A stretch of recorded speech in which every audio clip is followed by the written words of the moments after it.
Magandang araw sa inyo mga boss. Tayo ngay mag-assemble ngayon ng ganito. Madali lang namang assemble nito. Kailangan lang natin ng pandikit na pang-glass yung urig para hindi siya basta-basta natatanggal.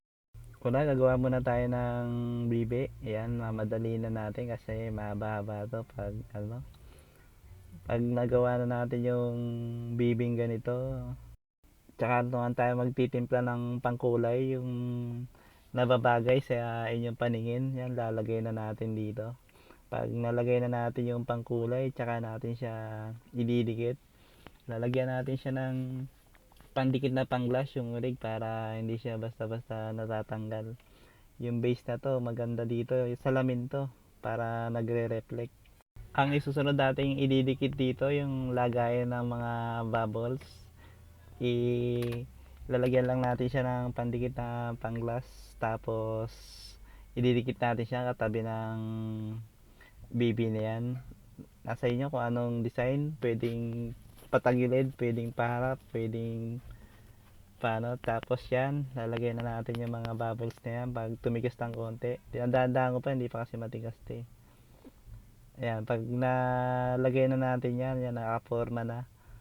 Tsaka tayo gagawa ng ribbon. Lalagyan natin yung ribbon dito, yan. Paglagay natin ng ribbon, tsaka natin lalagyan ng notes para hindi siya boring tingnan. Yan.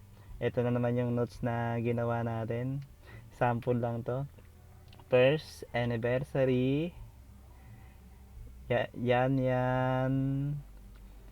And yan, pagkatapos nyan, tsaka natin siya ilalagay dito sa gilid para pag may tumitingin, kahit pa paano may nababasa silang notes na ganito. Yan, paglagay natin dyan. Nasa inyo na yan kung saan nyo ilalagay. Pwede rin sa harapan, pwede sa likod, pwede sa tagiliran. Ayan yung finished product natin. Likha ito ng malikot na ating isipan. Medyo dark lang yung kulay kasi gabi